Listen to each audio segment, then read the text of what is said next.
Ladies and gentlemen, my name's Paul, hopefully having an amazing day. Let's kick this video off with some interesting updates concerning the RX 7000 series. We'll start things out with the release date. So as most of you know, on the 3rd of November, so just under a week's time right now, we will see AMD confirm multiple details of RDNA 3.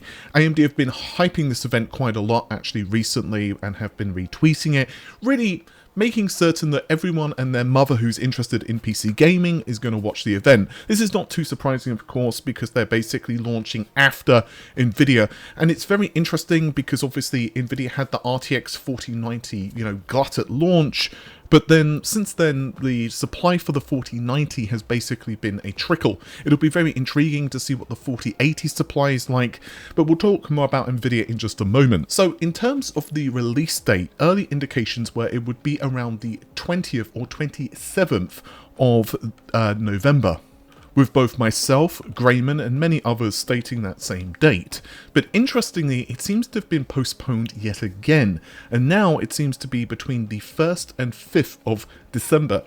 Now, honestly, I've not looked into this myself, so I can't really verify whether this is true or not, but Grayman, to be honest, has had pretty good luck with RDNA 3 information, so I'm willing to say that they are probably right on this one. Now, this is not as late as what Enthusiastic Citizen had stated. I think their leak was it's going to be late December, so obviously there's a lot of difference between, let's say, the 3rd of December, which falls in between the two dates that Grayman has said here, and late December, which I would call late December. I mean, what would you guys call late December? 20th for me?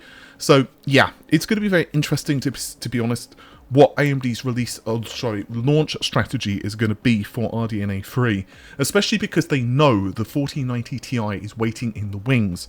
I suspect, and I'm not stating this with any degree of certainty, that we will probably see AMD launch the Vcache processor, Vcache GPUs after the 4090 Ti in an effort to try to gain a little bit of extra performance. But interestingly, videocards.com have this one actually. Navi 31 XTX variant has 24 gigabytes of RAM. At the moment, we are pretty damn certain what the specifications of the highest end RDNA 3 GPUs are. It seems that the 7900 is going to be the highest end SKU, specifically the XTX, and the 7950, well, that's probably going to be for the refresh. This is actually a little different to what I'd heard. I'd heard the 7950 would be the highest end SKU, and the 7970 XT would be the refresh. But honestly, names don't really matter that much. Obviously, they can change them in the blink of an eye. I mean, Nvidia have done it for the 4080 cards, let's just be honest. While we're on the subject of AMD though, there was a story that kind of went viral. I didn't cover it yesterday, but I just want to mention it really quick. And it basically concerns, well, it concerns an interesting benchmark. So I'm going to leave a link to the Geekbench score in the video description. But basically, long story short, there was a 10-core 7800X processor that was doing the rounds on various websites. It was posted on the 26th of October, and it was uploaded by Titanic Freak. You can see the scores yourself, but basically 2100 in single thread and 16,000 in multi-score. Now, this is not an attack on anyone who covered this, because honestly, everyone makes mistakes. It's very easy to just not notice something, especially if you're under a tight deadline or whatever else. But I just wanted to bring this to your attention because of a couple of reasons. The first is a lot of folks were asking me, is this legit? And, kind of freaking out about the possibility of a 10-core processor. I've still heard maybe that's going to happen. But honestly, I'm not too sure. I don't 100% believe a 10-core is going to come out, but I'd love to be proven wrong. But basically, chipsandcheese.com wrote a really interesting thing that basically says why you can't trust CPU ID. I'm not going to read the entire article out. I'll leave a link to it in the video description. I'd encourage you guys to check it out. But this is one of the reasons that I state so often in videos, look, any of these benchmarks, they could be fake. It's not impossible to fake a lot of this stuff. And it makes it even more confusing because even if, just hypothetically, it's an engineering sample CPU, these companies, they try to hide this stuff. And, a lot of the time stuff gets uploaded, these scores, these leaked scores. It could be because a company or like a PR dude or something literally has just been like, oops, forgot to unplug the Ethernet. You might think that's me like joking, but no, I've actually been told that by an engineer. I won't go into the specifics of the product or like the circumstances because I don't want to get anyone into trouble.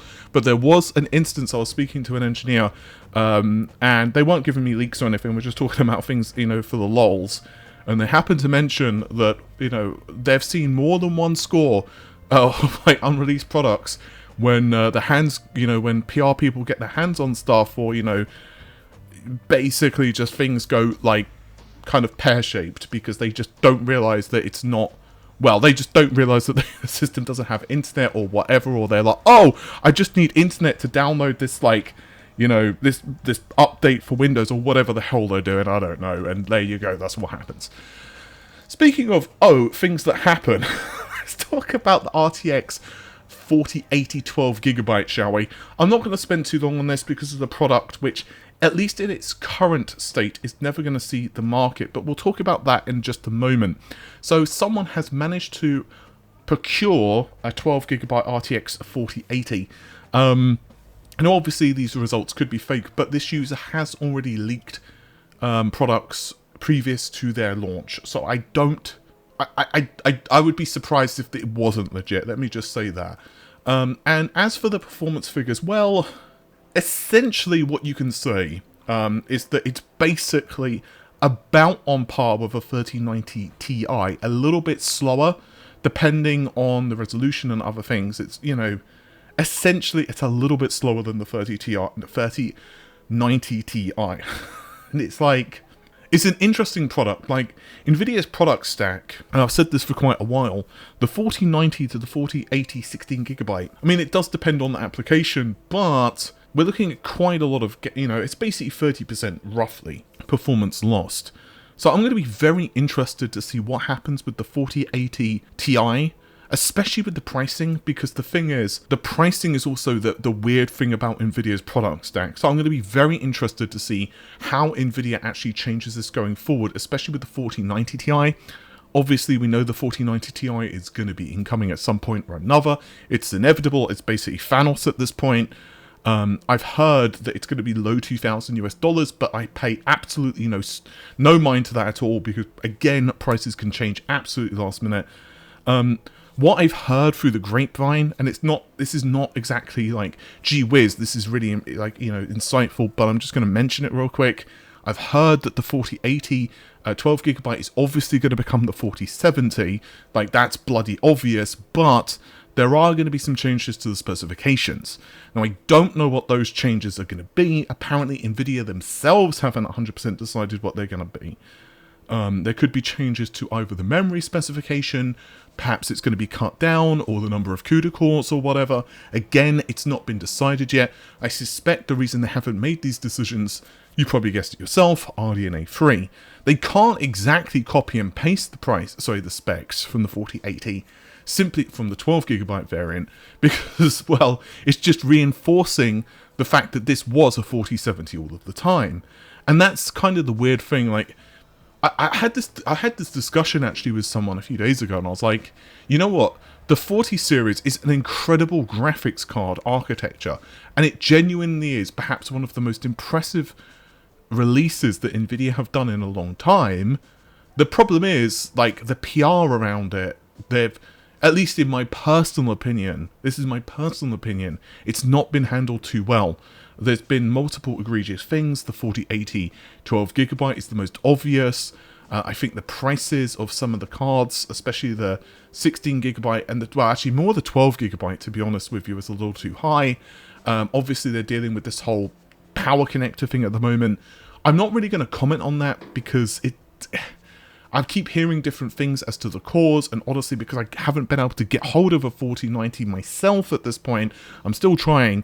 I don't really want to comment. To my understanding, though, it's not every card which, you know, suffers from this, and also, you know, like, it's kind of like one of those things where Nvidia or your AIB will obviously replace the card, so if something does go kaput, you shouldn't have to worry. Hopefully it won't, you know, do any damage to the rest of your components. I don't think from what I've read so far, it hasn't seemed to have taken out anything else. Maybe I'm wrong.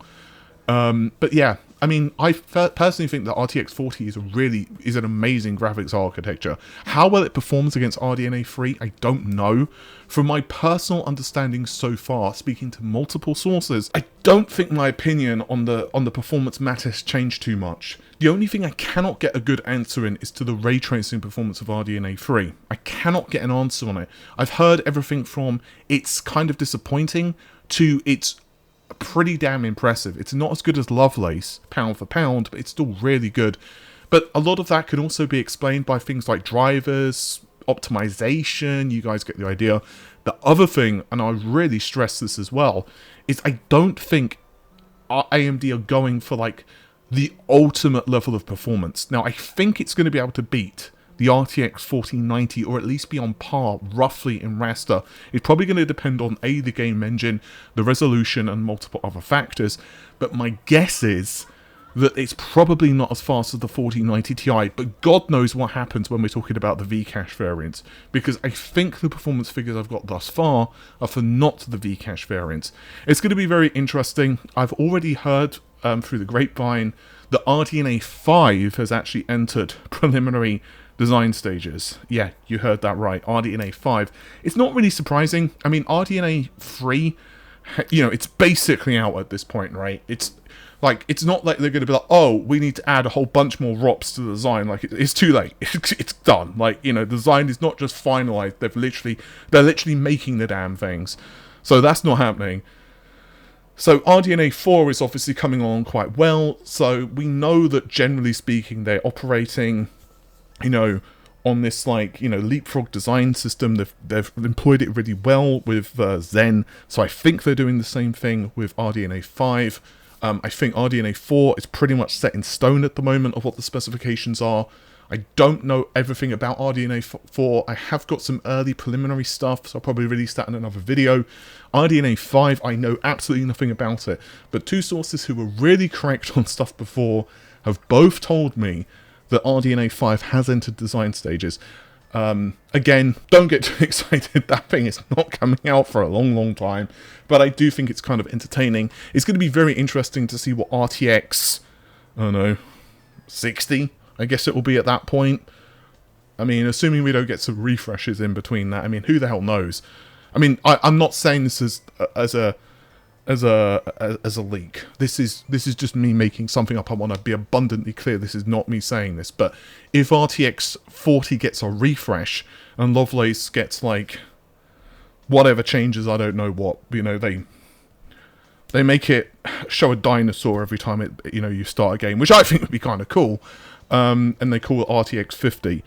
It'll be, you know, I guess that could potentially happen. But I personally think it's going to be very interesting to see what happens with the graphics architecture over the next couple of years. Especially given 4K screens are becoming a lot more prevalent. Anyway, I think that's enough of my rambling for this video. This ended up being a little longer than what I anticipated. And yes, those are words that I've never mind, actually. Alright, I'm going to catch you guys soon. Take care of yourselves. Bye for now.